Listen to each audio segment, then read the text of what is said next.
উপস্থিতি। এই জন্য তা'মুরুনা বিল মারুফ ওয়া তানহাউনা আনিল মুনকার, এই বিষয়টা আপনার সামনে তুলে ধরেছি। এর বিষয় এবং ভিত্তি যদি তুলে ধরা হয়, একজন সমাজে ইমামুল আদল যদি প্রতিষ্ঠিত করা যায়, ইমামুল আদলের মাধ্যমে তা'মুরুনা বিল মারুফ ওয়া তানহাউনা আনিল মুনকার সমাজে কায়েম করা সম্ভব। এখন ইমামুল আদল কী জিনিস? কিয়ামতের ময়দানে 7 জন ব্যক্তি আরও সাজিমের সাহেব হবে, 7 জন ব্যক্তি। তার মধ্যে 1 নম্বর হলো ইমামুল আদল, ন্যায়পরায়ণ শাসক। যারা ন্যায়পরায়ণ, যারা শাসক হবে, হাদিসে আসতেছে যে ওরা দুনিয়াতে যা চাইবে আল্লাহ তাই কবুল করে দেবে, দোয়াতে যা চাইবে তাই কবুল করে দেবে। আমরা দোয়াতে যে কাজ করি ওই এক হাতে করার সমান ওই কাজ।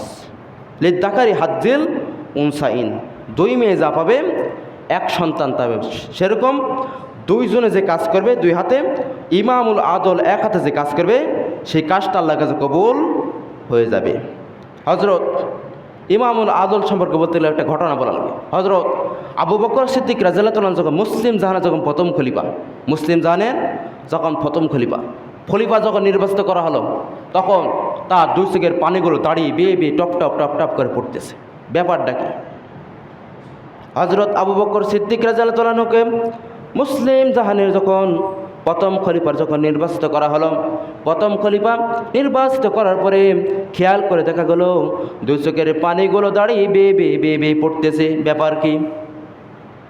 হযরত উমর ফারুক রাদিয়াল্লাহু তাআলা তখন মুসলিম জাহানের প্রধান বিচারপতি করা হলো।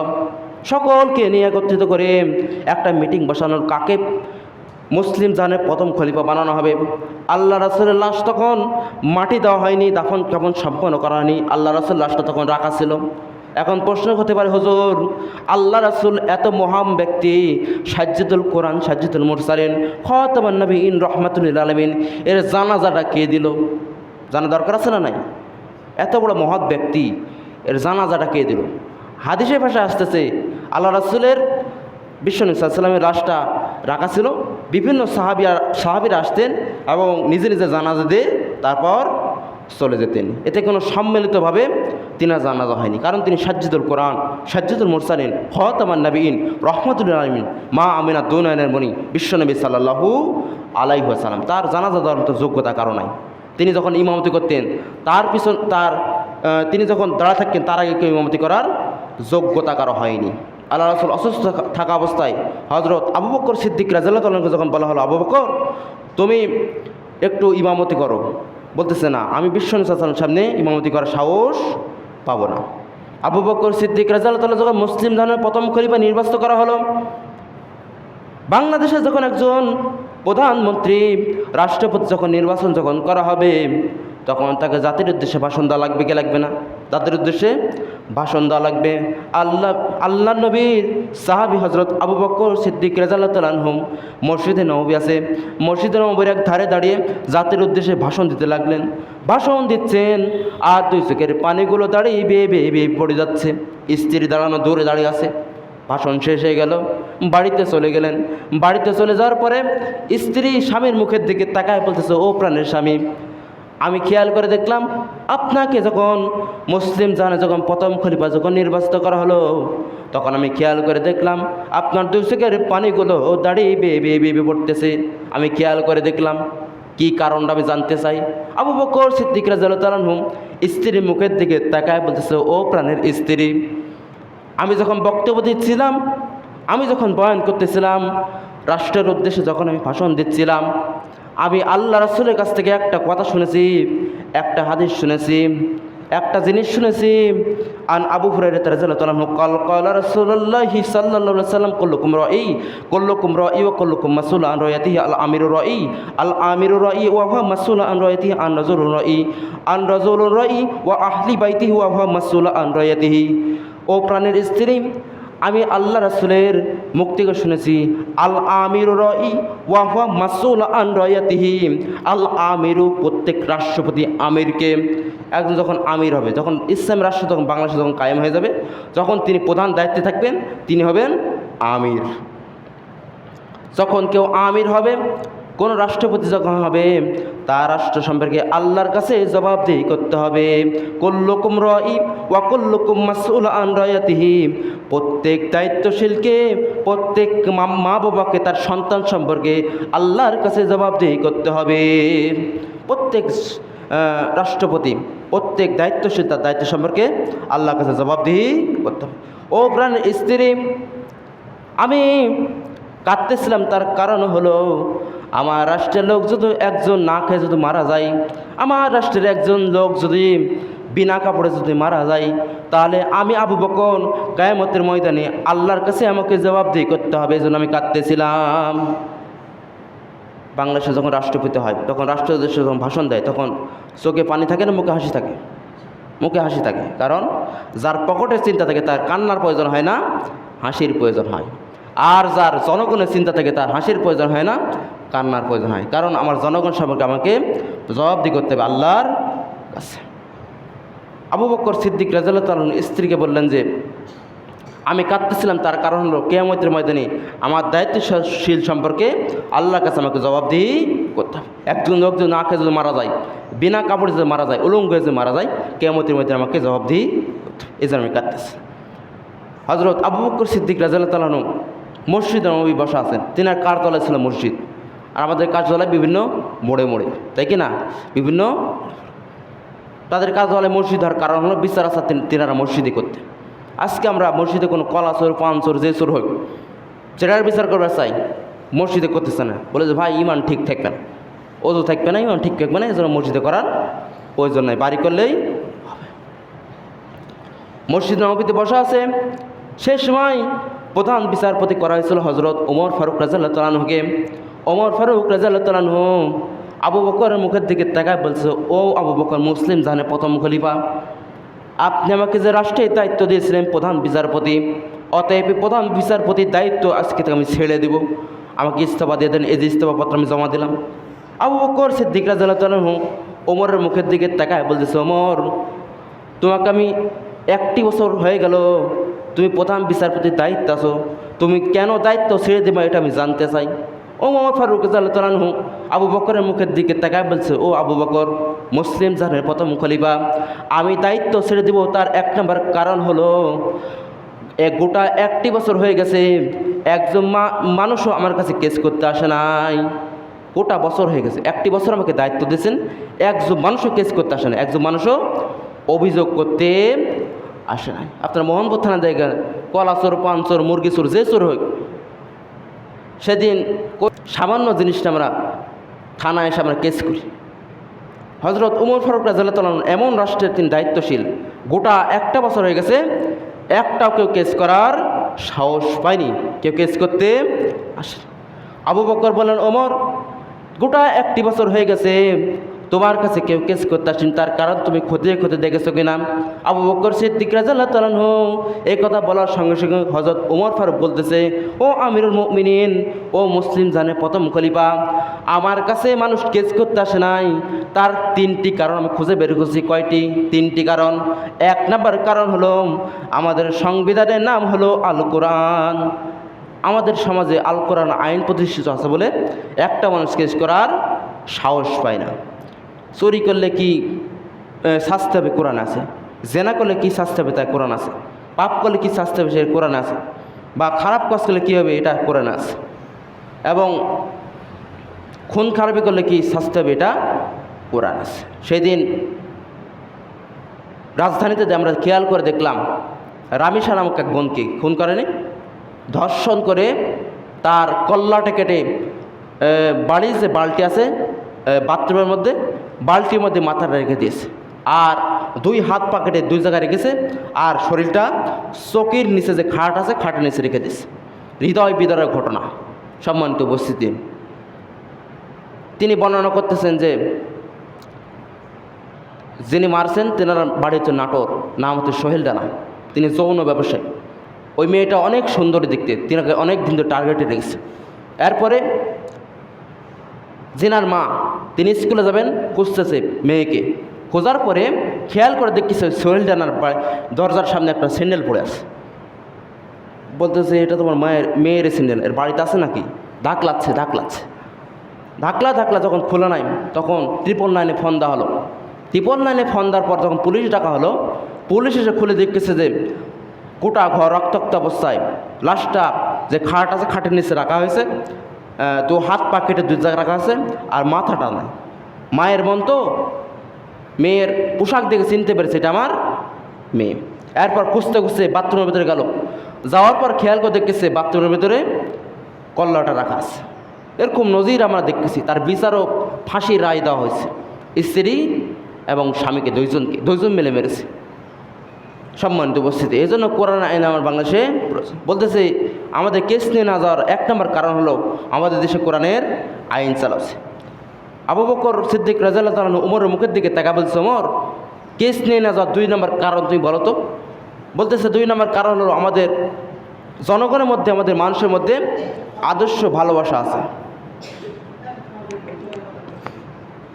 আছে, এজন্য আমাদেরকেও কেস করার সাহস পায়। একজন মুসলমান আর একজন মুসলমানদের মধ্যে ভালোবাসা হার করে কেউ কেস করার সাহস পায়নি, নিশ্চিন্তে ক্ষমা করে দিয়েছে। কিন্তু আজকে আমরা শাহবাগে গিয়ে একজন মুসলমান আর একজন মুসলমানের বিরুদ্ধে স্লোগান দিই। এ বিষয়টা আমাদের খেয়াল করা দরকার। এজন্য একজন মুসলমান আর একজন মুসলমানদের মধ্যে ভালোবাসা, এটা বলতে গেলে হযরত উমর ফারুক একটা জীবনী বলা লাগবে কয়েক মিনিট। হযরত উমর ফারুক রাদিয়াল্লাহু তাআলা তিনি যখন পৃথিবীর যখন খলিফা, বাড়িতে বসে আছেন, 2 জন ছেলে এসে বলতেছে, আমিরুল মুমিনিন খলিফাতুল মুসলিমিন, ও উমর ফারুক, আমার বাবাকে একটা লোক খুন করে ফেলেছে, নাম হলো শাকির বিন তালহা নামক লোক আমার বাবাকে খুন করেছে, এর বিচারটা আপনি একটু করে দিন। খোঁজখবর না হলো, তদন্ত করা হলো। তদন্ত করে দেখতেছে ঠিকই শাকির বিন তালহা তার বাবাকে খুন করেছে। শাকির বিন তালহাকে আনা হলো। আনার পর জিজ্ঞাসাবাদ করার পর তিনাকে ফাঁসির রায় দেওয়া হলো। খুনের বদলে খুন, জেনা করে যেটা খুন করবে, খুনের বদলে খুন। জেনা করলে মাটির নিচে পর্যন্ত পুঁতে মাথায় ছিন্ন বিচ্ছিন্ন করে দাও, এরকম কোরআন আইন। ওমর ফারুক রাদিয়াল্লাহু তাআলাকে ফাঁসির রায় দেওয়া হলো। ফাঁসির রায় দেওয়ার পরে এবার বলতেছে, তুমি যত ফাঁসির রায়ের আসামি, তোমার শেষ ইচ্ছাটা বলো, তোমার শেষ ইচ্ছা থেকে। সঙ্গে সঙ্গে হযরত শাকির বিন তালহা বলতেছে, আমিরুল মুমিনিন খলিফাতুল মুসলিমিন, আমার শেষ ইচ্ছা হলো আমার গর্ভধারণের মা 10 মাস 10 দিন যিনি আমাকে পেটে রেখেছেন, ওই মায়ের সঙ্গে আমি একটু দেখা করতে যাব, আপনি যদি অনুমতি দেন। ওমর ফারুক রাদিয়াল্লাহু তাআলা শাকির বিন তালহার মুখের দিকে তাকা বলতে, শাকির বিন তালহা, তুমি যেহেতু ফাঁসির রায়ের আসামি, তোমাকে ছেড়ে দেওয়া তো যায় না, কিন্তু হ্যাঁ, তোমার বদলে কেউ যদি কয়েক ঘন্টার জন্য জামিনদার হয়ে যায়, তাহলে তোমার বদলে ওর বদলে তোমাকে ছেড়ে দেব। কেউ আছে নাকি? চারিদিকে হাজার হাজার শত শত লোক দাঁড়িয়ে আছে, তার ফাঁসির ঝোলানো দেখবে, যেহেতু একজন মানুষকে খুন করছে। শাকির বিন তালহা এবার 2 চোখের পানি ছেড়ে দিয়ে হাজার হাজার জনতার সামনে দাঁড়িয়ে বলতেছে, এমন কেউ আছো নাকি যিনি আমাকে 10 মাস 10 দিন পেটে রেখেছে, ওই জনম দুঃখিনী মায়ের সঙ্গে আমি একটু দেখা করতে যাব, এমন কেউ আছো নাকি? এমন সময় মাঝখান থেকে একজন লোক হাত তুলে বলতেছে, আমি আছি। লোকটা কে গো? এমন সময় একজন লোক হাত তুলে বলতেছে, আমি আছি। তাকায় দেখতেছে উনি আর কেউ নয়, উনি হলো হযরত আবু যর গিফারি রাদিয়াল্লাহু তাআলা আনহু। কিন্তু পরবর্তীতে তিনি ইসলাম গ্রহণ করেছিলেন আল্লাহ রাসূলের কাছে। আবু বকরের সময় তিনি ছিলেন, আল্লাহ রাসূলের সময় তিনি ছিলেন, ওমরের সময় তিনি আছেন। হাত তুলে বলতেছে, এই ভাইয়ের জন্য আমি জামিনদার হয়ে গেলাম, ওর হাতের বন্ধনটা খুলে আমার হাতে পরায় দাও। শাকির বিন তালহা এবার তার হাতের বন্ধনটা খুলে আবু যরের হাতে পরায় দেওয়া হলো। সেই সময় পুলিশ বাহিনীর প্রধান কমান্ডারের নাম ছিল আবু হাইয়া আল আসাজি। তিনি ছিলেন পুলিশ বাহিনীর প্রধান কমান্ডার। আবু হাইয়া আল আসাজি শাকির বিন তালহার হাতের বন্ধনটা খুলে আবু যরের হাতে পরায় দিল। আবু যরের হাতে পরায় দেওয়ার সঙ্গে সঙ্গে এইবার শাকির বিন তালহা বাড়ির দিকে দৌড়াতে বাড়িতে চলে গেল। সামনে তার ছেলে সন্তানগুলো আছে, সন্তানের মুখের দিকে তাকায় বলতেছে, ও প্রাণের সন্তান, আমি হযরত ওমর ফারুক রাদিয়াল্লাহু তাআলার দরবারে খুনের দায়ে দণ্ডিত, কিছুক্ষণ পরে আমি ওমরের দরবারে ফাঁসির দণ্ডে জ্বলব, অতএব তোমরা আমাকে বিদায় দিয়ে দাও, আমি চলে যাই। সঙ্গে সঙ্গে ছেলে সন্তানের বলতেছে, বাবা, এই বয়সে আমি বাবা হার আমি হতে পারবো না, বাবা আর আমি হতে পারবো না, অতএব তুমি যেহেতু চলে আসছো অতএব তুমি পালাও। বলতেছে না, চলে গেল স্ত্রীর কাছে। স্ত্রীর কাছে যাওয়ার পরে বলতেছে প্রাণের স্ত্রী, আমি ওমর ফারুকের দরবারে খুনের দায় দণ্ডিত, খুনের দায় দণ্ডিত আমি, অতএব কিছুক্ষণ পরে আমার ফাঁসি হয়ে যাবে, তুমি বিদায় দিও তো আমি চলে যাই। সঙ্গে সঙ্গে স্ত্রী বলতেছে প্রাণের স্বামী, আমি এই বয়সে বিধবা হতে পারবো না, স্বামী হারা হতে পারবো না, অতএব তুমি যেহেতু চলে আসছো অতএব তুমি পালাও। চলে গেল মায়ের কাছে। মায়ের কাছে যাওয়ার পর বলতেছে মা, তোমার সঙ্গে দেখা করার জন্য আমি ওমরের দরবার থেকে আমি চলে আসছি একদম ভাইকে জামিনদার করে, অতএব মা তুমি আমাকে বিদায় দিয়ে দাও, কিছুক্ষণ পরে আমি ফাঁসির কাজটা চলে যাব। মা এবার সন্তানের মুখের দিকে তাকা, দু চোখের পানি ছেড়ে দিয়ে বলতেছে, ও প্রাণের সন্তান, 10 মাস 10 দিন তোকে আমি পেটে রেখেছি, এত কষ্টের সন্তান তুই আজকে ফাঁসির কাজটা চলে যাবি, একজনকে তুই জামিনদার করে রেখে আসছি, অতএব তুই পালা, তুই যাস না। হজরত শাকির বিন তালহা এবার চতুর্মুখে পড়ে গেল। সন্তান বলতেছে পালাও, স্ত্রী বলতেছে পালাও, মা বলতেছে পালাও, কোন দিকে যাওয়া যায়? এমন সময় টাইমের দিক তাকায় দেখেছে আর কয়েক মিনিট সময় আছে, আর কয়েক মিনিটের মধ্যে আমার নির্দোষী ভাই আবু যরকে ফাঁসির কাজটা ঝোলানো হবে। আবু যর গিফারি রাদিয়াল্লাহু তাআলা ফাঁসির কাজটার দিকে নিয়ে যাচ্ছে, আর শত শত মানুষগুলো বলতেছে খাঁচার পাখি খাঁচা থেকে চলে গেলে আর জীবনে ফিরে আসে না।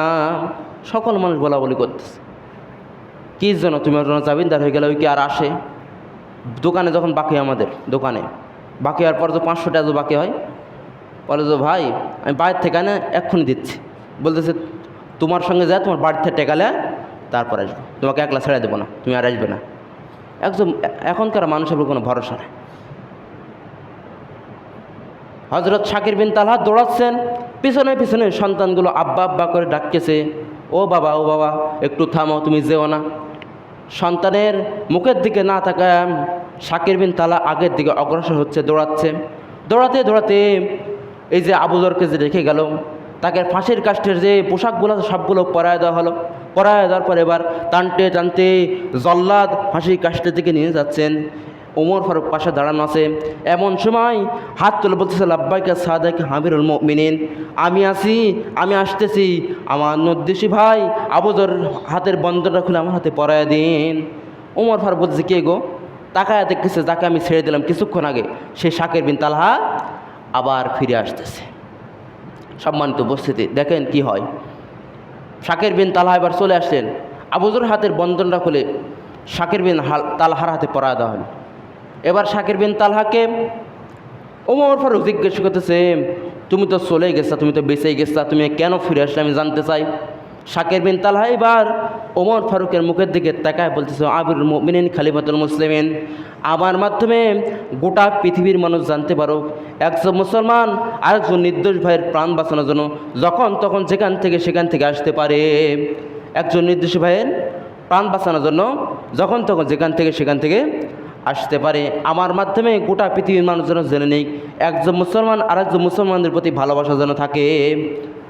আবু যরকে জিজ্ঞেস করো, আবু যর, এই শাকির বিন তালহা তুমি বাড়িও ছিল না, ঘরও ছিল না, ওকেও ছিল না, কিছুই ছিল না, তুমি ওর জন্য জামিনদার হয়ে গেলা, তার কারণ আমি জানতে চাই। আবু যর এবার ওমরের মুখের দিকে তাকায় বলছে, আমিরুল মুমিনিন খলিফাতুল মুসলিমিন, আমি ওর জন্য জামিনদার হলাম, তার কারণটা হলো আমার মাধ্যমে গোটা পৃথিবীর মানুষ জানতে পারো একজন মুসলমান আরেকজন মুসলমান ভালোবাসার জন্য, একজন মুসলমান আরেকজন মুসলমানদের জন্য যখন তখন জীবন দিতে পারে, একজন মুসলমান আরেকজন মুসলমানদের জন্য যখন তখন জীবন দিতে পারে। এজন্য বিষয়টা আমাদের খেয়াল করা দরকার। সম্মানিত উপস্থিতি, দুইজন মিলে কথোপকথন হচ্ছে। এরপরে পাশে দাঁড়ানো দুইজন যিনি অভিযোগ নিয়ে এলেন যে আমার বাবাকে খুন করছে, দুইজনের কথা শুনে এবার ওমর ফারুক ডেকে বলছে, আমিরুল মুমিনিন খলিফাতুল মুসলিমিন, আমাদের একটা কথা আছে। কথাটা কি? আমার বাবার বিরুদ্ধে যে আমরা খুন করেছে যে মামলাটা নিয়ে এসেছিলাম, মামলাটা আমরা তুলে নিলাম। সবাই আশ্চর্য, ব্যাপার কি? তুমি অভিযোগ করলা, তুমি মামলা তুলে না, তার কারণটা আমি জানতে চাই। সঙ্গে সঙ্গে বলতেছে ওই দুজনার মধ্যে যে পরস্পর যে ভালোবাসা, যে মায়া মমতা, একজন মুসলমান আর একজন মুসলমানদের মধ্যে যে ভালোবাসা আমি দেখলাম, ভালোবাসা দেখে আমি মুগ্ধ হয়ে গেছি। আমার বাবাকে গোটা পৃথিবী খুঁজলে, গোটা দেশ খুঁজলে আমি আর খুঁজে পাবো না। অতএব আমার বাবার বিরুদ্ধে যে মামলা এসলাম, মামলা তুলে নিয়ে আমি শাকির বিন তালাকে আমি ক্ষমা করে দিলাম। এই জন্য একজন মুসলমান আর একজন মুসলমানদের প্রতি ভালোবাসা প্রয়োজন আছে। ওমর ফারুককে জিজ্ঞেস করা হলো কেস নিয়ে না যাওয়ার 3 নম্বর কারণ কি?